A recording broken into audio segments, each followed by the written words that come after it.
Hello and welcome back to my channel, True Talk with Ericka, Sallee, where I empower women to live fulfilled, to focus on well-being mentally, physically, and spiritually, and to transform to the best versions of themselves. If those are things that are of interest to you, then I do encourage you to subscribe to the channel, share it out with your friends, and then turn the notification bell on so that you are in the know when new videos are uploaded.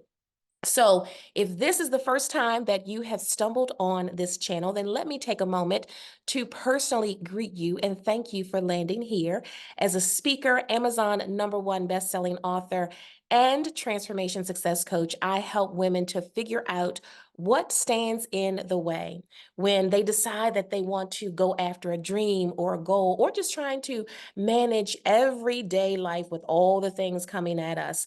And so I get super excited to not only help women figure out what the barriers are, but to then move beyond those barriers so that you can figure out what your next best version looks like.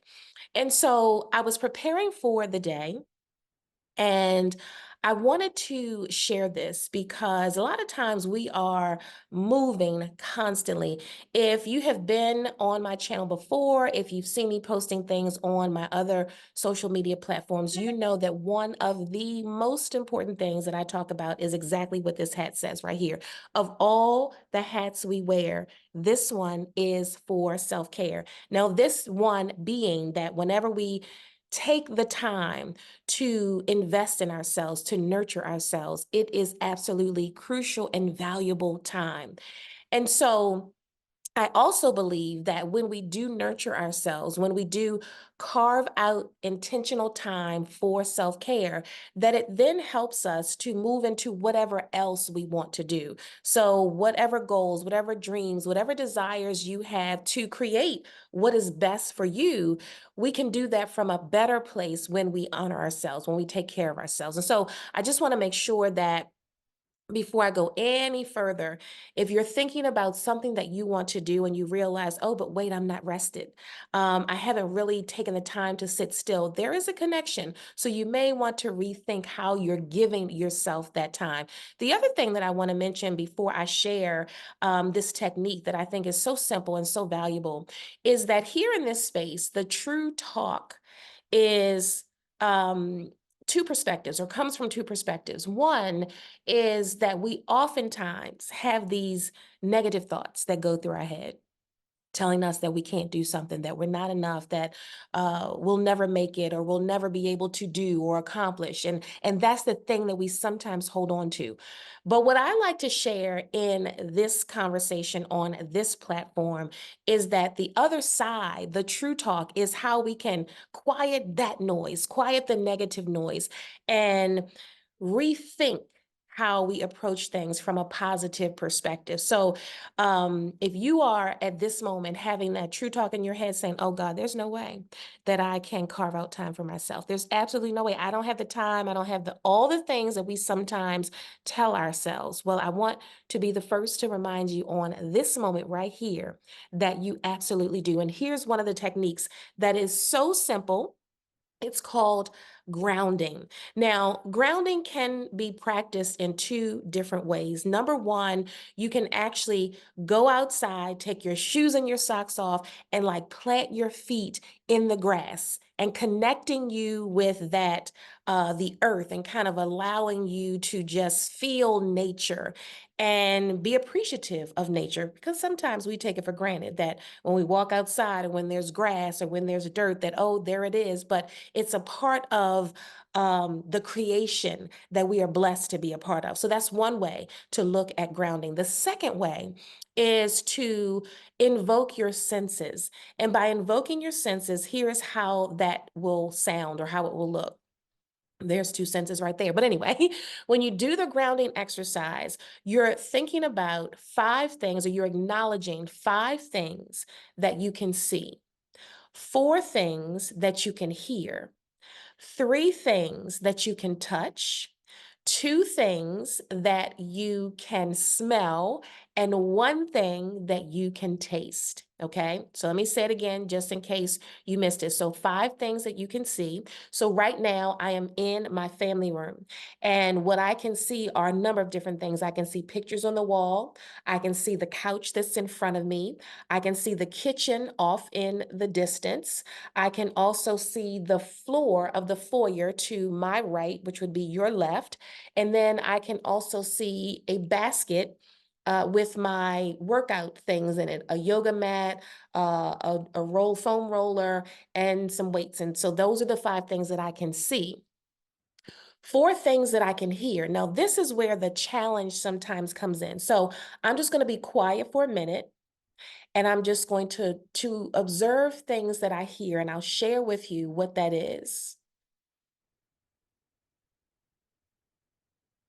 So I can hear birds chirping outside. I can also hear the low hissing, and that's probably the best way that I can describe it, of this cable box over here, which is not even hooked up because I don't have cable anymore, but I can still hear just like the little hiss of the machine that lets me know that it's plugged in.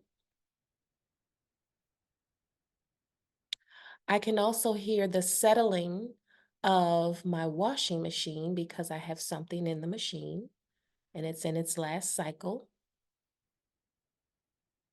Now, here is where the challenge sometimes comes in. When you know that there's 4 things that you're listening for and you haven't gotten that 4th thing, you're like, oh my gosh, I got to find 4 things. I got to find 4 things. I got to listen for 4 things. Where's the 4th thing? And so we sometimes get caught up in, oh God, I can't hear it. And here's the reason why I want to stop here with this particular sense. Because a lot of times we are not allowing ourselves to be still enough, patient enough for that 4th thing. It may even be that you've only heard 1 thing and you're like, oh God, I need 4, I need 4. And instead of getting drawn into the, oh my gosh, I need to hear 4 things and I can't hear them, it is just sitting still and allowing yourself to wait. And I know that's not always easy, especially for us as women, because we are always on the move. But when we sit still and we allow ourselves to take in the moment, to just relax, to just allow ourselves to settle into the fact that, okay, I'm listening for another sense. I'm listening for another thing, but I don't want to rush it. I'm just going to let it be and allow that sense, the sound to come to me. And inevitably, when we settle into that, we're going to hear the rest of the things as part of the exercise. So as I was speaking to you and waiting, I can hear a car going up the street. I don't know if it's up or down, but I can hear the car moving outside. So I say that to say this, that in life, sometimes we have to sit still.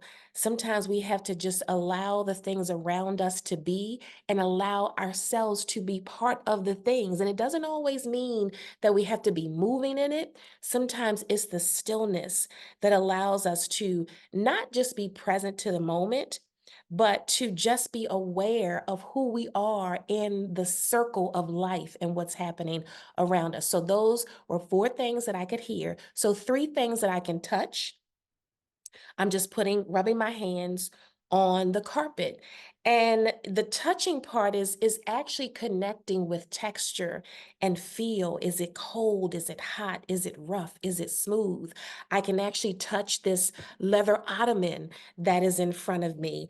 I also have my phone right here, and I can touch the back of the cover, which is very smooth. And sometimes it's just the nature of touch that allows us to calm down, to settle, to just be observant of the things that we're touching. So that's 3 things that you can touch. 2 things that you can smell. Now, I am trying to figure out like, okay, what is it that I smell? Um, Actually, one of the things I can smell is a little bit of the lotion or the oil that's on my fingertips after lotioning myself from getting out of the shower. So that's one thing that I can smell.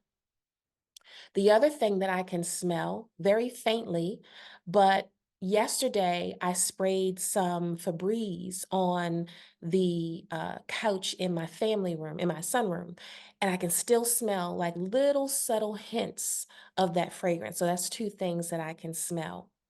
And then the last thing that I can taste, right? One thing that I can taste.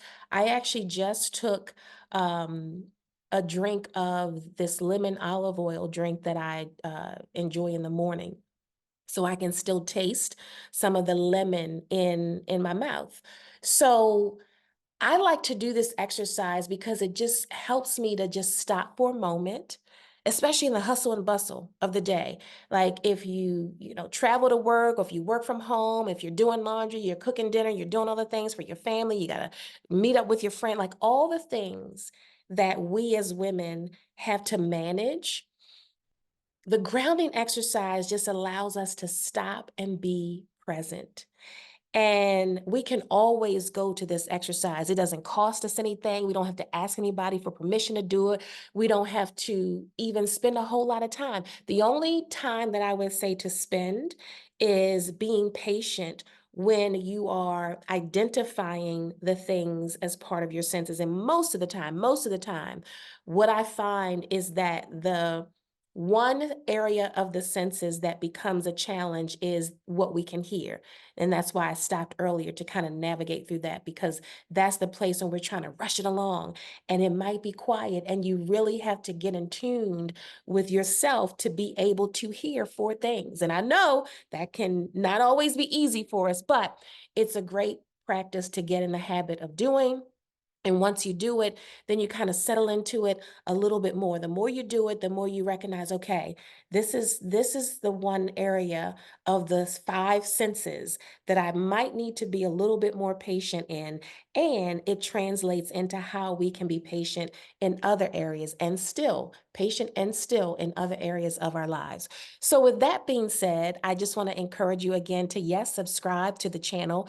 Go ahead, share it out, turn the notification bell on, and I do want to hear from you. So drop a comment. Let me know what you think about the practice. And more importantly, I want you to actually practice it and then let me know how it works for you. So I look forward to seeing you all again real soon. Until I do, take care of yourselves and, yes, be well.